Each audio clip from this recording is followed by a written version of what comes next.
नमस्कार, समाचार बुंदेलखंड में आपका स्वागत है। रुख करते हैं झांसी की खबरों पर। खबर यूपी के झांसी शहर से है, जहां पर नेशनल ग्रीन ट्रिब्यूनल द्वारा हजारों मकान को ध्वस्त किए जाने के आदेश के बाद पिछले 18 दिनों से कचहरी के निकट गांधी उद्यान के पास आमरण अनशन करने के लिए बैठे सैकड़ों लोगों के लिए नगर निगम के महापौर बिहारी लाल आर्य हीरो बनकर सामने आए। उन्होंने इस मामले को लेकर लखनऊ जाकर मुख्यमंत्री से बातचीत कर हजारों लोगों की समस्याओं को रखा और मुख्यमंत्री ने उनकी बात सुनने के बाद इसे जनहित का मुद्दा करार देते हुए तत्काल प्रभाव से कार्यवाही रोकने के लिए अधीनस्थ अधिकारियों को निर्देश जारी कर दिए हैं। नगर निगम के महापौर बिहारी लाल आर्य ने खुद इस बात की जानकारी आज अनशन स्थल पर पहुंचकर अनशनकारियों को दी है और अनशन को समाप्त कर दिया है। बताते चले कि नेशनल ग्रीन ट्रिब्यूनल द्वारा दायर की गई याचिका पर लक्ष्मी तालाब तथा उसके आसपास के इलाकों में बने हजारों मकान, पुराने मंदिरों तथा हजारों मजारों को ध्वस्त किए जाने के आदेश जारी किए गए थे। इसके बाद झांसी के विकास प्राधिकरण द्वारा इस इलाके के रहने वाले लोगों को उनके मकान के ध्वस्तीकरण के नोटिस जारी कर दिए गए हैं। क्षेत्रवासियों का शुरू से ही आरोप है कि इन नोटिसों के जारी होने के बाद इलाके में रहने वाले कई लोगों की हृदयाघात से मृत्यु हो गई है। लोगों ने सवाल उठाया है कि यदि यह पूरा क्षेत्र प्रखंडीय पार्क के लिए आवंटित था तो फिर नगर निगम ने हाउस टैक्स जारी क्यों किया, बिजली विभाग ने कनेक्शन जारी क्यों किया, जल स्थान ने पानी के संयोजन क्यों जारी किए। इसके अलावा वहां पर अंडरग्राउंड पाइपलाइन तथा गैस पाइपलाइन क्यों डाली गई। क्षेत्र के कई मकानों के झांसी विकास प्राधिकरण ने नक्शे भी पास किए। यदि यह क्षेत्र ग्रीन बेल्ट में था तो पहले झांसी विकास प्राधिकरण को यहाँ के भूमिधरों की जमीन को अधिग्रहित करना था और उन्हें उचित मुआवजा देना था, लेकिन विकास प्राधिकरण ने ऐसा नहीं किया। इसके बाद सैकड़ों की संख्या में महिलाओं तथा पुरुषों ने कचहरी के निकट स्थित गांधी उद्यान में आमरण अनिश्चितकालीन शुरू कर दिया है। हालांकि इस बीच इन लोगों के पास विधायक, विधान परिषद सदस्य, पूर्व केंद्रीय मंत्री आदि सहित तमाम जनप्रतिनिधि पहुंचे और उनकी समस्याओं को लेकर निराकरण कराए जाने का आश्वासन दिया है, लेकिन स्थिति वहीं की वहीं रही है। पिछले दिनों नगर निगम के महापौर बिहारी लाल आर्य अनशन स्थल पर पहुंचे थे और उन्होंने आश्वस्त किया था कि वे स्वयं जाकर मुख्यमंत्री से बात कर समस्या का निराकरण करेंगे। आज बिहारी लाल आर्य फिर से अनशन स्थल पर पहुंचे और बताया कि 31 जनवरी को उनके मुख्यमंत्री से बात हुई। मुख्यमंत्री ने खुद स्वीकार किया है कि पूरा मामला जनहित का है। उन्होंने आश्वस्त किया कि 2031 की महायोजना को लागू करने की प्रक्रिया जल्द शुरू कर दी जाएगी, जिससे इस भूमि का उपयोग बदल दिया जाएगा और यह आवासीय हो जाएगी। इसके अलावा उन्होंने अधीनस्थ अधिकारियों को स्पष्ट निर्देश दिए कि किसी भी मकान को तोड़ा नहीं जाएगा और न ही किसी प्रकार के नोटिस दिए जाएंगे। इस बात की जानकारी नगर निगम के महापौर द्वारा दिए जाने के बाद आमरण पर बैठे सैकड़ों लोगों की चेहरों पर मुस्कुराहट आ गई। अनशन स्थल पर ही महापौर जिंदाबाद के नारे लगने शुरू हो गए। हालांकि इस बीच वहां पर कांग्रेस के पूर्व केंद्रीय मंत्री प्रदीप जैन आदित्य सहित कई जनप्रतिनिधि भी पहुंच गए। पूर्व केंद्रीय मंत्री ने मेयर को लोगों की समस्याओं का निराकरण करने के लिए धन्यवाद देते हुए यह भी अनुरोध किया कि विकास प्राधिकरण यह भी तय करे कि वह किसी से भी नक्शा पास करने के बदले विकास शुल्क नहीं लेगा।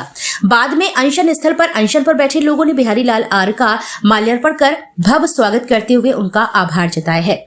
इस दौरान उनकी पुत्री तथा टीकमगढ़ लोकसभा क्षेत्र में भारतीय जनता पार्टी के लिए काम करने वाली भारतीय आर्य सहित तमाम भाजपाई भी मौजूद रहे। अनशनकारियों की ओर से राहुल राजपूत ने सभी का आभार व्यक्त किया है। ने आश्वासन दिया कि ये जनहित का मामला है और जनहित हमारे लिए सर्वोपरि है, क्योंकि चाहे केंद्र की सरकार हो, राज्य की सरकार, ये जनता की सरकार है और जनता के हितों के लिए कार्य करती है। जहाँ जनता का हित आता है तो वहाँ हम पूरी तरह से उनका निराकरण करने में कोई भी किसी प्रकार की कोई कोताही नहीं बरतते हैं और तत्काल उसका निराकरण किया है। इसमें उन्हें माननीय मुख्यमंत्री जी ने झांसी जिले के जिलाधिकारी समेत सभी अधिकारी को निर्देशित किया है कि इनके आश्वासन नहीं है, आश्वासन नहीं, संकल्प है। कितने मकान ऐसे थे जिसके नोटिस दिए तो उन्हें आदेश लगभग क्या बात हुई आपकी? हाँ, जो नोटिस तो बने वो लगभग 2700 के लगभग 3000 के लगभग ऐसे मकान जिनको नोटिस दिया गया। लेकिन मामला है लगभग 9-10 हजार मकानों का। माने मामला यही है कि माने प्रखंडी पार पर वो मकान बने हुए हैं, लेकिन उसमें जनता की तो कोई गलती है नहीं भाई, उसमें तो झांसी विकास प्राधिकरण की गलती है।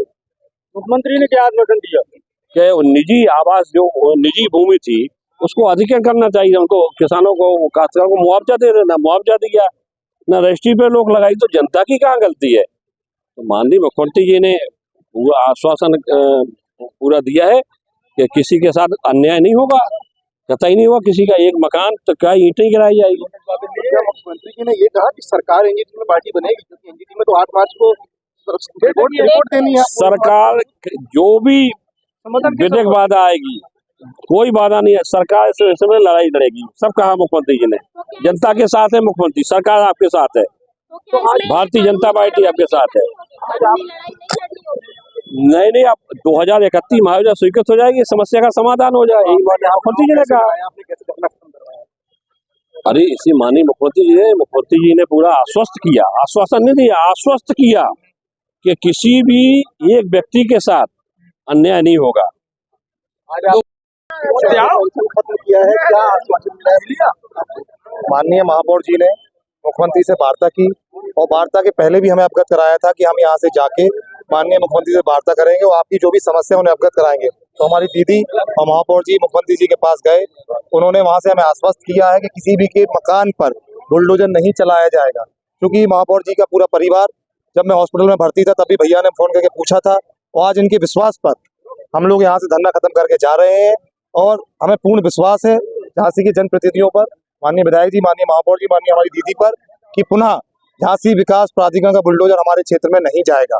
और इनके आज हम आश्वासन पर, इनके विश्वास पर, क्योंकि हमारे गरौठा विधायक भी लगातार लगे हुए हैं, तो हम झांसी के सभी जनप्रतिनिधियों का धन्यवाद करते हैं।